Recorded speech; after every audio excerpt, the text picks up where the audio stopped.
Hello everybody, welcome to another review. This time we are reviewing a TV show starting with Season 1 of Oz. Oz Season 1 was released in 1997 and I gave the Season 1 show a 5 out of 5. If you asked me which the top show was on HBO back then, I'm going to have to say it's Oz. I used to watch the show a lot when it was on late at night. The episodes were so compelling that I couldn't get enough of them. Watching Oz again, I still remember the names of many characters. Some of them are so memorable that they represent what the show is all about.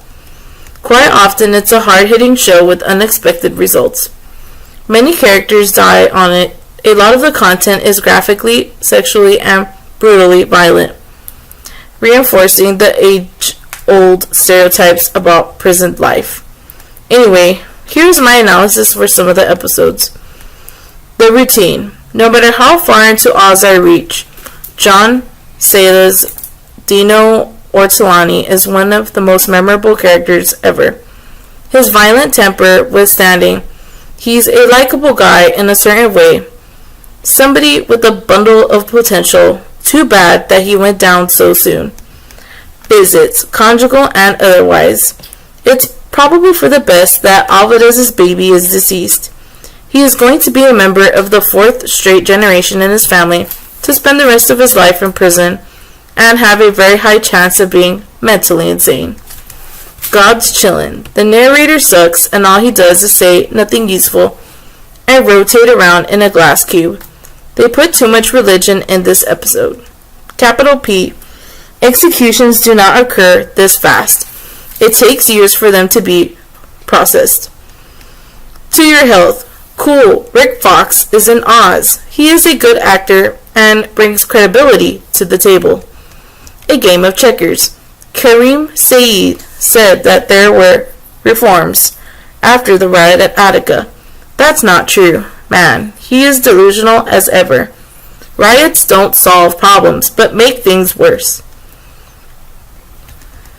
Season 2, released 1998. Oz. Gave this a rating of 4 out of 5. The quality of the episodes in Season 2 is down compared to Season 1. Although there are several well-developed subplots, there isn't much of substance in many others. Worse, there are too many unrealistic situations in Oz. Some of them are certainly eye rollers. Why are the convicts allowed to check the mail? Why don't the corrections officers monitor activity behind the stairwell? Why do the male and female staff members share the same locker room? Why is there a female prisoner on death row at a maximum security prison penitentiary for males? Usually females are transported to there within the same day of their scheduled execution. Nonetheless, the quality of the acting is consistently high, which is the difference maker in Oz's watchability. Everybody has made themselves very realistic and isn't afraid to bare themselves or to have homosexual relations, so kudos to them. Based on various information, the location of the prison is probably in Buffalo, New York, or thereabouts. Anyway, here's my analysis for some of the episodes. The tip. I'm surprised that Scott Ross is dead. He was a good actor. Ancient Tribes. When is somebody going to kill the narrator? That guy sucks. Says nothing of value. Tim McManus is full of shit and is the biggest walking contradiction ever. Somebody needs to put a sheave in him. Losing your appeal. Next to McManus, Kareem Saeed has to be the most delusional person in Oz. Where does he come off thinking that he is qualified to be a lawyer? Ryan O'Reilly is a master manipulator. Why would Gloria risk her career to fall in love with a convict? For a doctor, she seems to be dumb and is too pretty to work in a prison. Escape from Oz. What a weak finale. Scott Winters, who plays Cyril and is actually the brother of Dean Winters, Ryan O'Reilly, was the Michael Bolton clone in Good Will Hunting. Season 3, 1999. 5 out of 5. Season 3 is the best yet. Everything has finally come together and the characters look like a family. They are in the flow of things. Of course, somebody dies occasionally. It's part of the rotation. Out is the old and in with the new. The quality of acting remains uniformly high, and the finale is a lot better than the one from the last season. Anyway, here's my analysis for some of the episodes. Unnatural disasters. Tim McManus and Claire Howell must go. McManus is a walking sexual harassment. Claire is totally psychotic. The narrations by Hill have become increasingly irrelevant and nonsensical. He needs to die already. I just realized now that the actor who plays Nikolai Steslovsky is Philip Kazanoff.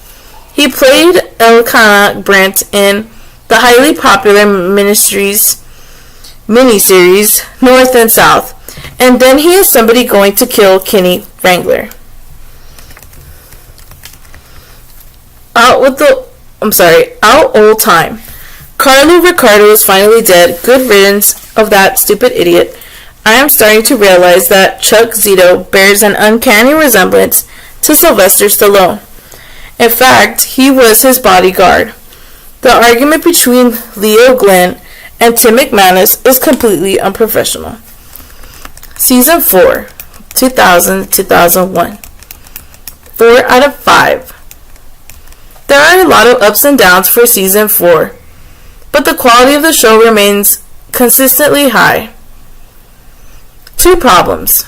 1. The ideas in some of the episodes are patently ridiculous and far-fetched. 2. The cycle is getting to be repetitive.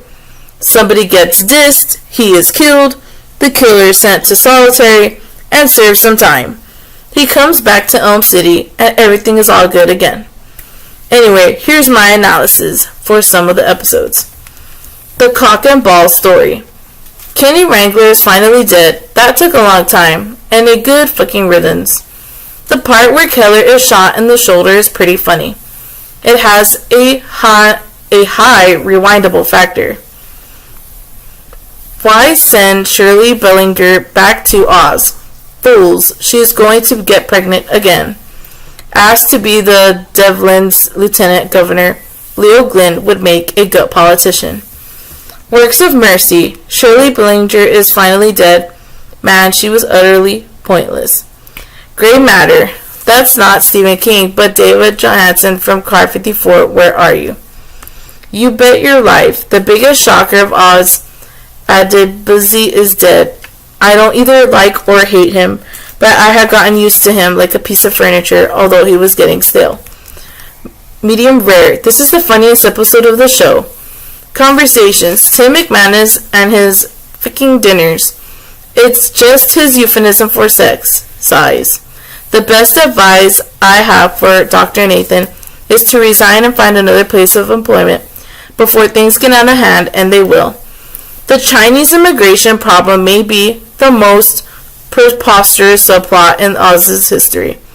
What did you think was going to happen after the Chinese were forced to mingle with hardcore criminals? On the contrary, why not house them at a detention center? Is it that hard to accomplish? At any rate, what a public relations disaster.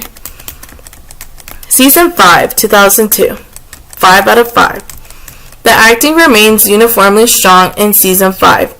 There's not much to say except it's more of the same, just how I like it.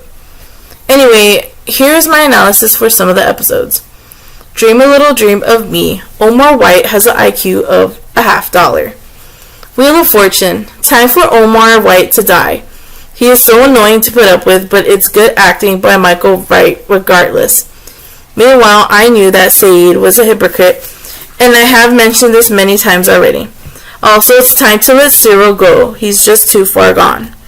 Good intentions. Good job, Alvarez, with the dog. Impotence. Ha! For a parole for Alvarez. Bullshit. Even worse is McManus. Recommendation for him to be set free. Is he seriously clueless as F? Meanwhile, John O'Reilly is by far the best character of Oz, and it's not even close. A big one goes down in this episode. Season 6, 2003. 4 out of 5. Oz is finally over. It was getting to be like a daytime soap opera. Oz is a great TV show, nevertheless, with some of the best acting. The series finale is kind of disappointing. George Morforgan, J.K. Simmons, Lee Terzigan, and Dean Winters are the only cast members to appear in every episode. The total body count of Oz, whether the deaths occurred inside or outside of prison, is 110. Directly or indirectly, Chris Keller is accredited with having the most kills, 19. So congratulations, I guess. Sorry, most kills.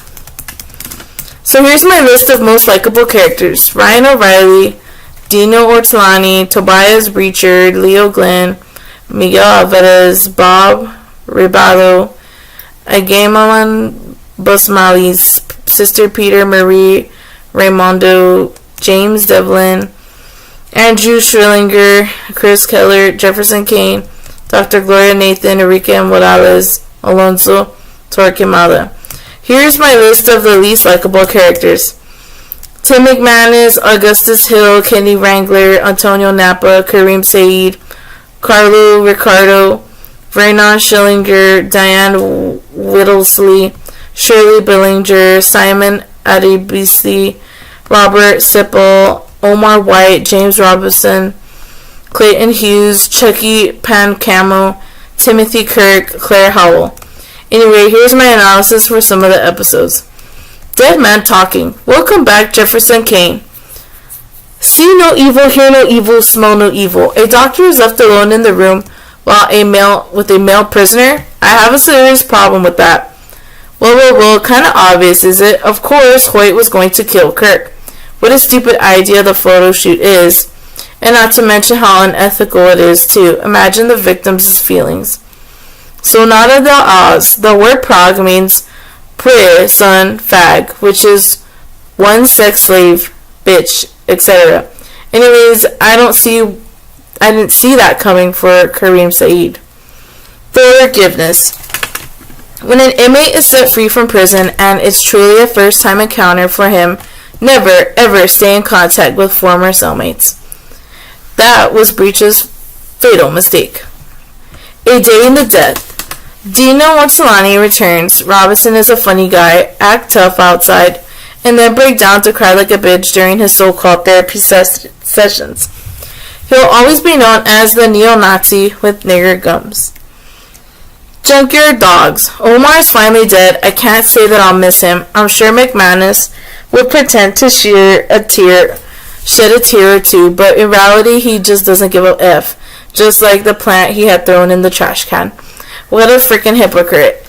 It's too bad about Alonso Torquemada being introduced this late. He had potential written all over him. Oh well, about Leo Glenn. He was such a good warden, and I liked him a lot. One of the fewest likable characters of Oz. Exeunt Omnes. Here goes Vern Schillinger. I can't say I'll miss him. Good acting by J.K. Simmons, but what a horrible looking tattoo on the back of his head. Thank you so much for listening to this review of the TV show Oz.